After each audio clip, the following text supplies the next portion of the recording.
À Grasse, il y aura une ancienne directrice des Bleuets, Evelyne van der Heijn, qui viendra pour parler de la maternité, des IVG, de l'accès aux soins pour les femmes, le 8 mars, bien sûr, comme c'est la journée des droits des femmes. Et en avril, il y aura l'ex-présidente de la coordination nationale qui viendra parler de l'histoire du système de santé et de son fonctionnement et de l'évolution. Mais ça j'ai pas encore la date exacte en avril. Voilà. Mais déjà, les choses se définissent et on veut au moins faire une conférence au moins une fois par mois pour qu'on parle de la santé au niveau de notre bassin. Je voulais débuter aussi pour remercier le maire de Pabu qui nous a prêté cette salle, l'ULCGT qui nous a prêté la sono, et le syndicat CGT de l'hôpital pour le soutien et pour aussi le prêt d'un micro supplémentaire. Et Monsieur Prudhomme d'être venu de Paris pour cette soirée. Voilà. Là, on va débuter avec une présentation de Liane Fanche sur la mission Rossetti d'une dizaine de minutes. Et ensuite, on laissera parler Christophe Prudhomme.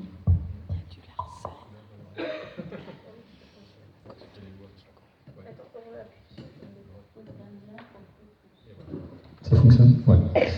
Donc, je ne serai pas très très long, hein, mais il faut quand même honorer une promesse que nous avions faite il y a quelques mois, celle de corriger le rapport Rossetti.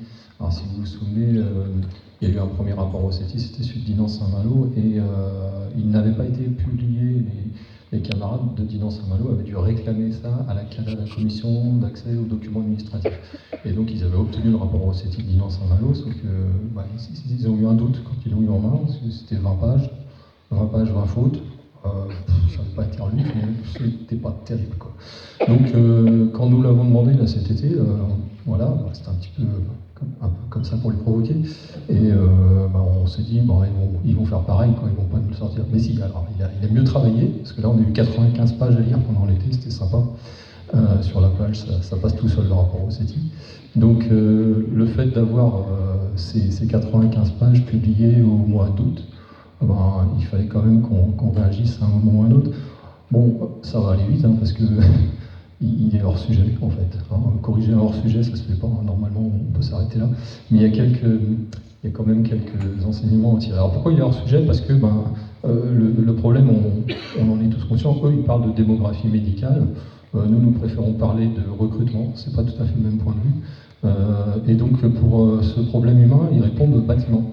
Parce que M. Rossetti, il faut le savoir, c'est pas un expert en santé, c'est un expert en bâtiment. Donc, et c'est pas de sa faute s'il est hors sujet, c'est que M. Muliez, qui est le directeur de l'ARS à l'époque, quand il lui donne sa lettre de cadrage, il lui demande de travailler sur la restructuration. Donc, c'est la mauvaise réponse à la mauvaise question, quoi. Mais c'est quelque chose qui n'est pas si surprenant en technocratie. Dans les enseignements qu'on peut en tirer quand même, il y a la partie où il maîtrise son sujet. M. Rossetti, il nous donne 20 pages sur le bâtiment, justement. 20 pages sur le bâtiment, c'est... si j'éloigne un peu, c'est mieux. Ouais. Okay. Ouais. Donc, 20 pages sur le bâtiment où il montre que c'est un état, l'état des bâtiments, de tous les bâtiments du GHT, en fait, pas seulement de Guingamp, et vraiment très très préoccupant. Mais c'est pas étonnant, puisque pendant 20 ans, il n'y a pas eu de dépenses publiques, c'est réduction. Du coup, pas d'investissement, vous n'entretenez pas votre maison, elle ne sera pas en bon état. Donc ça, c'est la première chose qu'on a à comprendre du rapport Rossetti. Là, il maîtrise. Et par contre, ce qui est dommage, c'est qu'il ne va pas jusqu'au bout. Il n'y a pas tous les chiffres, quoi. Donc, on a le sentiment qu'on va sortir, on n'est plus dans les centaines de millions. Hein. Vous vous souvenez des 120 millions, on n'est plus dans les centaines de millions, on va être sur quelque chose de bien au-dessus, quoi. Mais c'est pas ce qu'il lui est demandé. On lui demande de restructurer. Et dès la lettre de cadrage, c'est assez clair. Donc le deuxième enseignement qu'il y a aussi à en tirer, c'est qu'ils continuent à nous prendre pour des lapins de 3 semaines. Donc ils utilisent les chiffres, hein, c'est assez grossier. Par exemple, quand il prend les naissances sur l'hôpital de Guingamp, sur la maternité de Guingamp, il va prendre exprès les années qui vont donner un écart monumental, quoi. Et donc il arrive à une chute de 20% parce qu'il a choisi les bonnes années. Donc ça c'est de bonne guerre en France, c'est un peu lassant, quoi, à la fin. Et bon, il nous est arrivé la même chose récemment, puisque en commission médicale d'établissement, au lieu de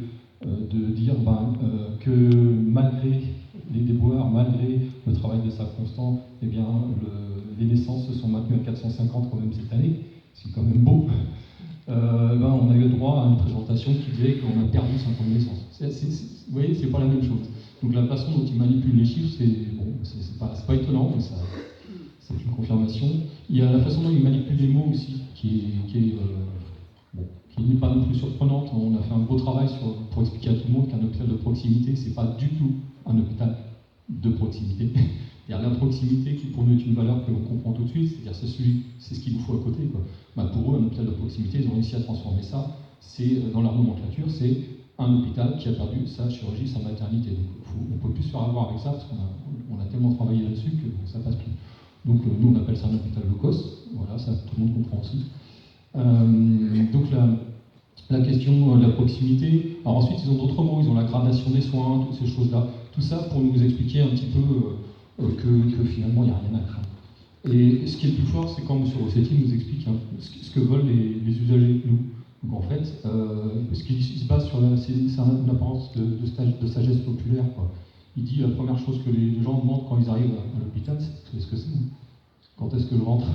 Quand est-ce que je rentre à la maison ? Et du coup, il en conclut que ce que nous voulons, c'est l'ambulatoire. Ah oui, l'ambulatoire. Et c'est fait, quoi. Donc, et c'en est grossier, quoi, tellement c'est... Bon, voilà. Ça, c'était le deuxième enseignement. Ils nous prennent vraiment pour des lapins de transmission. Et puis la troisième chose, ça c'est un peu plus surprenant. On tourne autour du pot depuis très très longtemps sur le bassin Guingampais. C'est la place du privé. Il y a vraiment quelque chose là dans le rapport Rossetti qui commence à ressortir. La façon dont on tourne autour du pot encore, mais on s'en rapproche, ça y est, la place de l'hôpital privé, comme on dit, la clinique de Plérin, il y a quelque chose là. Et notamment, il s'inquiète beaucoup de ce que va devenir l'offre privée. Il s'inquiète vraiment de cette offre économique. Je ne sais plus quel terme qu'il utilise, mais en tout cas, quand il s'agit des scénarios, quand il propose les trois scénarios possibles, le premier c'est le maintien, nous c'est ce que nous souhaitons, c'est clair, c'est même ce que nous exigeons, parce que c'est nous qui payons ça avec nos impôts, il n'y a pas de raison, nous ne sommes pas... Voilà, nos cotisations sociales, merci Christophe. Donc nous sommes sur un territoire qui en vaut bien un autre, et donc il n'y a pas de raison que nous n'ayons pas la même chose que les autres, c'est une question d'égalité d'accès aux soins. Ce premier scénario, le maintien. Le deuxième, c'est le scénario, vous savez, avec Bégard, où il s'agissait de créer un nouvel hôpital, mais de toutes pièces, au milieu, quoi, quelque part entre Lannion et Guingamp, donc vous avez choisi Bégard. Et puis le troisième scénario, c'est ce qu'ils appellent, eux, hypocritement, la spécialisation des sites. Donc en gros, on ferme notre maternité et la chirurgie. C'est pas plus compliqué que ça. Et donc le scénario numéro 2, Bégard, il l'exclut, mais assez rapidement, on voit bien que de toute façon, il était là pour faire un petit peu joli, quoi. Mais il l'exclut, mais pour un motif tout bête, c'est que ça empêcherait le rapprochement du privé et du public à Lannion. Et ça, voilà, c'est ça. Donc nos camarades de Lannion sont là, donc je vois, donc ils pourront vous confirmer qu'il y a quelque chose qui se dessine par là-bas qui n'est pas terrible. Aux éventuels Lagnonnais qui penseraient qu'ils sont sauvés, non. De toute façon, c'est clairement mis. Je ne sais pas comment on appelle ça, des hôpitaux de territoire. Donc c'est clair, à 5 ans, la vision à 5 ans, dit-il, c'est un hôpital pivot, qui est l'hôpital de Saint-Brieuc, et puis des hôpitaux de territoire. Et là, il met Guingamp et Lannion dans le même sac. C'est pas très bon pour vous, les Lagnonnais, je pense. Donc voilà, la vision à 5 ans est bien celle d'un GHT avec un établissement de support et 2 établissements d'intérêt territorial. D'intérêt territorial, c'est ça le mot, à Lannion et à Guingamp. Les 3 établissements travaillant de concert. Donc voilà, et dans sa présentation, c'est très étrange, il compte par exemple le plateau technique de Plérin, il compte la maternité de Plérin, et puis par contre, quand il parle d'hôpital miroir, vous savez, c'est des mots magiques aussi. L'hôpital miroir, c'est qu'il y en a 2 qui font la même chose. Alors les hôpitaux miroirs, il les voit entre Lannion et Guingamp. Par contre, il ne voit pas Plérin en face à 5 km de Saint-Brieuc. Il y a un truc là, il y a quand même quelque chose qui... Voilà. Donc quand on sait que déjà en 2008, il y avait une note de l'ARH de l'époque, donc l'ancêtre de l'ARS, qui anticipait l'arrivée de l'hôpital de Plérin, qui anticipait donc la clinique, qui n'a ouvert qu'en 2016, je vous le rappelle. Quand en 2008, déjà l'ARH disait qu'il allait falloir envisager une restructuration de l'offre publique du fait de l'arrivée d'un hôpital privé, ça pose question. Alors moi j'ai juste envie de demander à Christophe, docteur, est-ce que nous sommes complotistes ? Il y a quelque chose là, on se fait des idées ou il y a quelque chose qui ne va pas ? Bien, merci. Merci déjà de cette invitation. J'étais pour la même problématique il y a peu de temps à Saint-Malo, sur la restructuration Saint-Malo-Dinan. Ce qu'il faut bien comprendre, c'est que vous n'êtes pas une situation isolée. Au regard de ce qu'a dit le ministre de la Santé, mon cher collègue François Braun, avec Samy, depuis qu'il est ministre, quand il est venu dans votre belle région, à Rennes, interpellé, il a répondu par une question: mais n'y a-t-il pas trop de services d'urgence en France?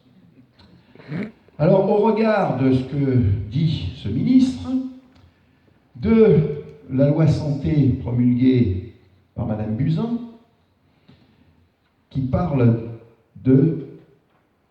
d'établissements de proximité, d'hôpitaux de proximité. Alors, ce qu'il faut bien comprendre, c'est que une des tares de la Macronie, j'appelle ça une tare, c'est qu'ils travestissent le langage. Parce que hôpital de proximité, quand on vous dit ça, vous dites, ben moi, oui, je veux un hôpital de proximité.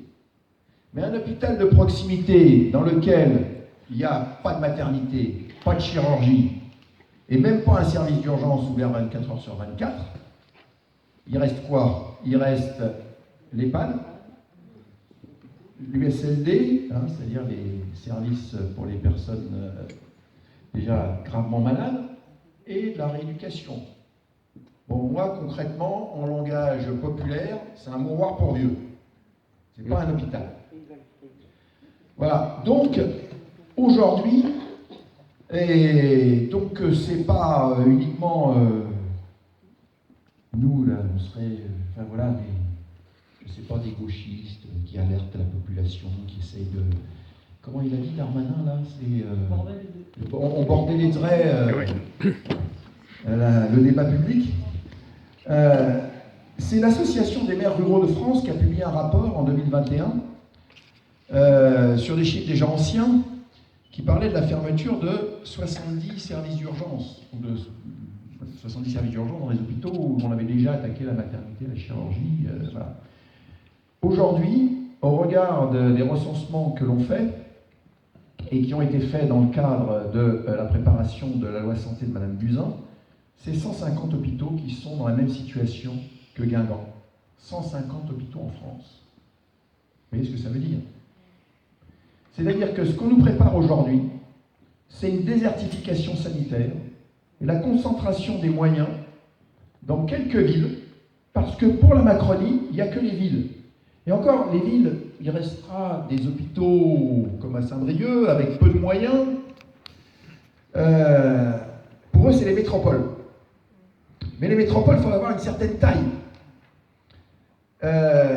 Et malheureusement, dans votre belle région, vous avez une population qui est bien répartie, avec des villes, il fait bon vivre, de taille moyenne, 2 métropoles régionales, Brest et Rennes, mais de petite taille, dans lesquelles il y a des CHU. Mais ces CHU, ils sont menacés dans le cadre de la réforme qui date de la loi sur les universités de M. Sarkozy et de la loi Bachelot. Vous voyez, c'est une politique qui est très organisée depuis longtemps. Vous avez tous entendu parler du professeur Raoult. Et le professeur Raoult, il travaillait dans un IHU. Vous avez appris ça aussi. Vous ne saviez pas ce que c'était un IHU. Institut hospitalo-universitaire. Ça a été mis en place avec la loi de réforme des universités et la loi Bachelot. C'est la concentration de la recherche universitaire dans des structures privées, où on garde du personnel payé par l'État, mais où le fonctionnement est assuré financièrement par des fondations qui récoltent des fonds auprès des entreprises, lesquelles entreprises, en versant des fonds pour la recherche, peuvent défiscaliser avec le crédit impôt recherche et surtout fermer leur propre laboratoire de recherche, comme l'a fait Sanofi en supprimant 4000 postes de recherche en France ces dernières années. Et donc, vos 2 CHU, Brest et Rennes, n'ont pas d'IHU.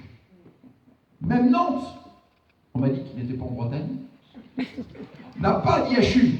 On aura peut-être un, mais c'est pas sûr. Parce que Nantes, c'est une petite métropole. Les grosses métropoles, c'est Marseille, Lyon, Strasbourg, Lille, Paris, Bordeaux, Toulouse. Voilà. Il y a un petit peu plus de CHU que les villes que je vous ai citées. Voilà. Donc, si on ne prend pas en compte cette réalité, on ne comprend pas ce qui se passe. Ici, il faut être clair. Tous les arguments ont été utilisés au fil du temps. Mais pas même que pour vous, parce que je me rappelle de la bataille, j'ai déjà participé pour la maternité de Paimpol. Ça date. À l'époque, on nous expliquait qu'il fallait fermer les petites maternités parce qu'elles étaient dangereuses. Aucune étude n'a montré que ces petites maternités étaient dangereuses. Donc ils ont changé leur fusil d'épaule. Ils ont dit, ah oui, mais on est obligé de fermer parce qu'on manque de médecins. Alors on manque de médecins parce qu'ils ont créé sciemment une pénurie de médecins. Et comme ça leur permet effectivement de restructurer. Et puis surtout de jouer avec la loi du marché. Moyen de médecins, vous savez, le marché c'est tout ce qui est rare est cher. Donc je suis rare, donc je suis cher. Et ils se plaignent maintenant qu'il y ait des gens qui fassent de l'intérim et qui coûtent cher. Ah oui, mais ils ont créé ce système. Voilà. Et alors maintenant, il y a certaines maternités qu'on ferme parce qu'on ne trouve pas de gynéco, obstétricien. Bon. Ici, il y en a. Bon. Alors, c'est les sages-femmes. Alors là, on aurait soi-disant une difficulté à recruter des sages-femmes. Alors, au niveau démographique, on ne mange pas de sages-femmes en France. Hein. Il n'y a pas de problème. Si on n'en trouve pas, c'est qu'on n'a pas les moyens. Voilà. Parce que, vous savez, un des arguments majeurs, là, à rétorquer à l'ARS, c'est de leur dire, si vous fermez un service parce qu'il manque du personnel de type sage-femme, il faut fermer tous les services en France où il manque des infirmières et des aides-soignantes. Si on fait ça, on ferme 80% des hôpitaux en France. Ce n'est pas un argument valide. Autre argument, vous savez, les agences régionales de santé, ces préfectures sanitaires, organisent la localisation des services, des structures, des hôpitaux, des établissements de santé. Alors, on nous dit, sur le bassin, sur le groupement hospitalier de territoire, alors ce groupement hospitalier de territoire, bon, déjà les territoires définis par l'ARS, souvent c'est des territoires de technocrates qui voyagent qu'en hélicoptère, hein. Mais ils ne voyagent pas par la route, quoi. Parce que bon, ces territoires, ils sont un petit peu complexes, hein. Ils ne correspondent pas au vrai territoire de vie. Si il y a trop de maternités sur ce groupement hospitalier de territoire, moi je leur dis, mais écoutez, oui, on va mieux les répartir. Mais dans ce cas-là, il n'y en reste plus qu'une à Saint-Brieuc. Et ben on transfère les moyens qui sont à Plérin sur, ici, Guingamp. Voilà, parce que ce n'est pas le même territoire. Qui plus est, on a des arguments en termes de santé publique, puisque les indicateurs de santé publique du pays de Guingamp sont en dessous de la moyenne régionale et de la moyenne nationale. Population pauvre, plutôt vieillissante. Donc si on veut maintenir une activité sur le pays de Guingamp, c'est-à-dire faire venir des jeunes, des entreprises, s'il n'y a plus de maternité, c'est quand même compliqué. Il n'y en a plus. Voilà. Donc aujourd'hui, il faut être clair. L'objectif est de fermer l'hôpital de Guingamp. Voilà. On va le transformer en structure pour les personnes âgées. Voilà. Parce qu'on s'attaque d'abord à la maternité, après on va expliquer que Lannion, Guingamp, doublon, donc plus qu'un site de chirurgie. Hein, alors les gens vont se battre. Le maire de Lannion va se battre contre le maire de Guingamp et pas bu, en disant c'est moi le meilleur et c'est moi qui veux, et il va intriguer pour avoir. Dans ces batailles, tout le monde est perdant à la sortie. Et dans le cadre de ces restructurations, le problème, c'est que l'hôpital support de Saint-Brieuc, il y a un collègue qui est là, Christian Brice, qui pourra le dire, qui est médecin urgentiste, l'hôpital explose. il n'arrive même pas à répondre aux besoins de la population de Saint-Brieuc et des environs. Si on reporte l'activité qui disparaît sur les hôpitaux de Guingamp, de Lannion, ça ne sera pas possible. Et alors les fameux hôpitaux médians, là, on vous dit, ah ben on va construire un hôpital au milieu des champs, là, de chou-fleurs. Enfin, si c'est pas de la betterave, chez moi c'est de la betterave, mais si c'est des chou-fleurs. On ferme Lannion, on ferme Guingamp, et puis on vous fait un nouvel hôpital. Alors déjà, quand on vous annonce ça, il faut comprendre que quand on fait un nouvel hôpital, c'est 1 plus 1, c'est toujours moins que 2. Hein. Ah, c'est Bercy demande 20% de suppression de lits. Qui plus est, un hôpital, c'est une structure de proximité. Et elle se trouve bien en centre-ville. Enfin, en tout cas, en zone urbaine, et pas au milieu de nulle part. Et puis, on ne peut pas nous parler d'écologie si pour aller à l'hôpital, il faut prendre systématiquement sa bagnole. Vous voyez, tous ces hôpitaux médians qui ont été faits, c'est une catastrophe. C'est une catastrophe partout. Belfort-Montbéliard, catastrophe. Ils veulent faire la même chose entre Lourdes et Tarbes. Voilà. Non, on a besoin de structures de proximité pour pouvoir avoir accès à des soins de proximité. On ne demande pas de chirurgie cardiaque à Guingamp. On demande simplement d'avoir un service d'urgence ouvert 24 heures sur 24, de pouvoir accoucher quand on a une maternité normale. Hein, mesdames, la maternité, l'accouchement, c'est pas une maladie. Hein. On a besoin d'être bien entouré, que ça soit convivial. Si on a une petite déprime après l'accouchement, on va pouvoir rester plus que 2 jours. Hein. C'est pas bonjour madame, venez ici ponder, on va voir madame dehors. Hein. Parce que c'est quand même comme ça que ça se passe. Et là, sur les chiffres, 450, 500, écoutez, oui, c'est passé de 500 à 450, enfin, il y a eu 10% de chèque, de perte, mais la natalité en France a baissé de 10%, c'est dans la moyenne. Voilà, donc il n'y a rien d'étonnant. Et qui plus est, il y a de fortes chances que la natalité remonte dans les années qui viennent. Hein. Voilà, donc une maternité qui était entre 500 et 700, voilà, elle a une légitimité pour pouvoir continuer à fonctionner. Donc, on a beaucoup d'arguments aujourd'hui pour dire qu'il faut maintenir cette maternité, c'est l'avenir de l'hôpital qui est en jeu. Alors, comment aujourd'hui peut-on agir? Ils sont très inquiets. Ils savent que la santé est une des premières préoccupations aujourd'hui de la population. Et donc, ils accélèrent le processus pour créer une situation de non-retour. Alors que dans un premier temps, ils avaient annoncé que l'échéance serait à l'été, là, ils ont fait pression sur les différentes instances, qui n'ont que des avis à donner, pour leur dire il n'y a pas d'autre solution, il faut que vous acceptiez. Donc les instances, la commission médicale d'établissement a dit finalement, comme mes collègues médecins ne sont pas des gens qui ont l'habitude de s'opposer, de se battre, on dit si vous avez décidé là-haut à Rennes qu'il faut fermer, on va fermer. Hein. Mais, quand même, il y a un problème. C'est que le directeur de l'hôpital, avec le directeur de l'ARS et puis sa successeur, ils prennent une décision avec un choix. Le choix, c'est de dire on ferme, il faut que les femmes aillent accoucher ailleurs. Ça, aujourd'hui, on sait au niveau médical que c'est prendre des risques. Parce que le nombre d'accouchements hors maternité, aujourd'hui, augmente. Moi, c'est mon boulot, le SAMU. Je peux vous dire qu'un accouchement hors maternité, on prend des risques.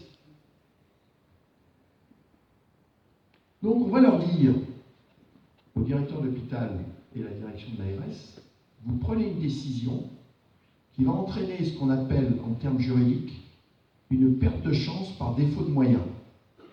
Ce n'est pas l'État qui prend la décision, c'est vous, en votre nom, à la place de responsabilité que vous occupez.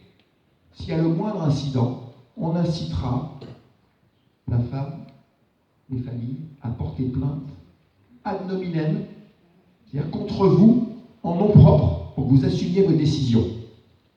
Vous ne pourrez pas vous retrancher derrière l'État. C'est vous qui avez pris la décision, vous avez fait un choix. Il faudra l'assumer. Voilà. Il faut être clair là-dessus. Parce que trouver quelques sages-femmes aujourd'hui, il suffit de s'en donner les moyens. On en discutait tout à l'heure, il y a un certain nombre de sages-femmes qui ont quitté l'hôpital pour aller en libéral, et en discutant avec elles, elles seraient prêtes à revenir à temps partiel si on leur offre des conditions de travail acceptables.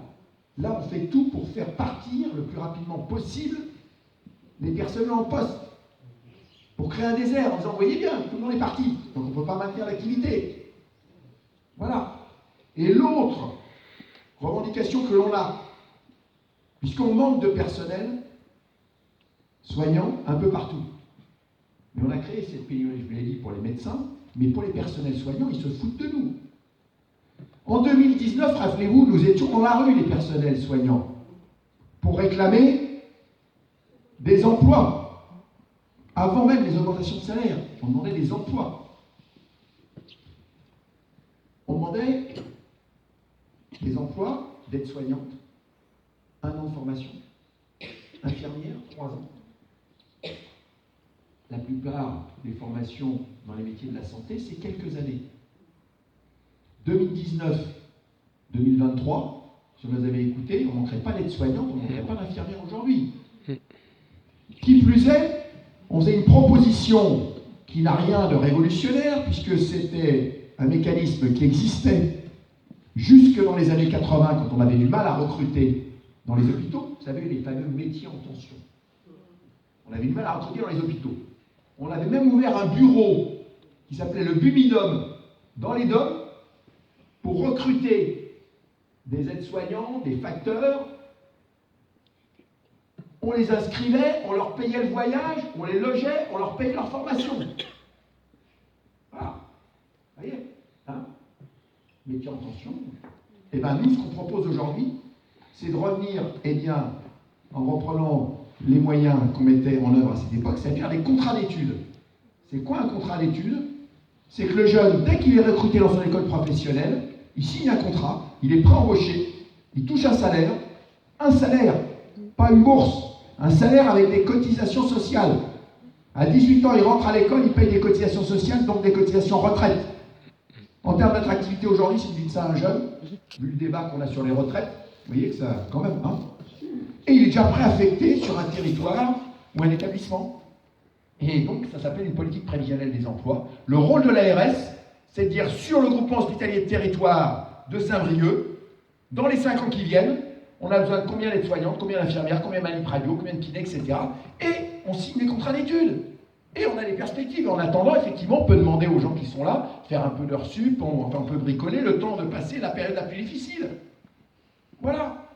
Donc, il faut être clair. Et sur les médecins, il arrive à un moment donné, écoutez, droit et devoir, hein.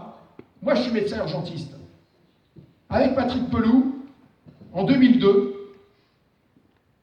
nous avions donc dit au professeur Mattei, ministre de la Santé, qui cédait à une demande des médecins de ville, lui a dit, si vous supprimez l'obligation de la garde des médecins, le nombre de passages aux urgences va exploser. 2002-2022, le nombre de passages aux urgences a doublé. Et aujourd'hui, on essaie de culpabiliser vous, tous, qui viendriez aux urgences pour rien. Mais il n'y a plus de médecins en ville, il n'y a plus de médecins qui se déplacent. Il y a 600 000 personnes atteintes d'infections de longue durée, donc des maladies chroniques lourdes, qui n'ont plus de médecin traitant. Et quand ils ont un médecin traitant, le médecin traitant leur dit « Je ne fais plus de visite à domicile ». Mais c'est se foutre de la gueule du monde. Et donc, on a les gens qui arrivent aux urgences parce qu'ils n'ont plus de médecin traitant. Voilà. Et ils n'ont rien à faire, effectivement, aux urgences. Parfois, si, parce qu'ils ont tellement attendu que leur état s'est dégradé. S'ils avaient été pris en charge plus précocement, eh bien, peut-être ça serait mieux passé. Voilà, donc il arrive à un moment donné, ça suffit. Et donc, tout ce qu'on dit, plutôt que de nous expliquer qu'il faudrait que les jeunes, parce que les études sont gratuites en France, etc., il faudrait qu'ils aillent faire 2 ans là où personne ne veut aller. Alors, attendez. D'une part, moi, si je suis concerné, je dis, vous changez les règles du jeu, là. Et c'est méprisant pour les futurs patients. C'est-à-dire que vous envoyez là où c'est le plus difficile, les plus jeunes qui ont le moins d'expérience. Ah, écoutez, non, ça ne va pas, c'est pas sérieux ça. Non, nous, ce qu'on dit aujourd'hui, c'est qu'on forme un petit peu moins de 10 000 médecins par an, on ouvre 10 000 postes. Voilà. On ouvre 10 000 postes. On ne demande pas aux gens, puis ils trouvent du boulot, ils iront là où il y a des postes qui s'ouvrent. Mais on ne s'installe pas où on veut, quand on veut. Et pour les hôpitaux, excusez-moi, l'affectation des médecins dans les hôpitaux dépend des ARS, avec un organisme qui s'appelle le Centre national de gestion, et on ouvre les postes, là, en fonction des besoins. Voilà, donc il y a des solutions. Hein. Simplement, on ne veut pas les appliquer parce que, effectivement, c'est en contradiction avec la politique qui est menée aujourd'hui, qui est une politique très simple. Vous voyez, je suis parti du terrain, et puis maintenant je vais vous dire quelles sont les perspectives politiques qu'on peut défendre tous ensemble. Eh bien, il faut être clair, hein. Est-ce qu'on dépenserait trop pour la santé? Qui pense qu'on dépense trop pour la santé ou que la santé coûte trop cher en France? Non, parce que vous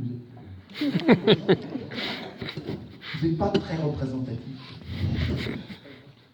La France dépense 12% du PIB pour sa santé au sens large. Les États-Unis, un peu plus de 17%. Est-ce que les États-Unis sont en faillite? Non. Ils dépensent beaucoup plus, 50% de plus que nous, pour leur système de santé. Donc la question, ce n'est pas de réduire les dépenses de santé. Non. L'objectif de M. Macron, c'est de réduire le financement des dépenses de santé par les cotisations sociales, qu'ils appellent charges pour les entreprises. Les cotisations sociales, c'est une partie de notre salaire. On a décidé de mettre dans une caisse qui s'appelle la sécurité sociale. Il n'y a pas de charge sociale, ça n'existe pas. Tout à l'heure, on avait une réunion syndicale, et même les syndicalistes ne sont pas très au clair sur cette question. Parce qu'un smicard aujourd'hui, il gagne 2 000 euros. Il gagne 2 000 euros. Et il en met 600 dans une caisse qui s'appelle la sécurité sociale. Voilà. Mais ce n'est pas des charges patronales. C'est le salaire, c'est ce qu'on appelle le salaire socialisé.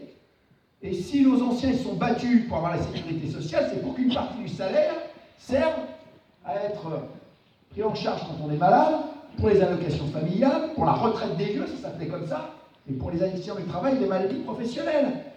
Parce que, retournons aux États-Unis, l'exemple de M. Macron, le smicard, il vous dit je gagne 2 000 euros. Mais avec 2 000 euros, c'est à lui de se payer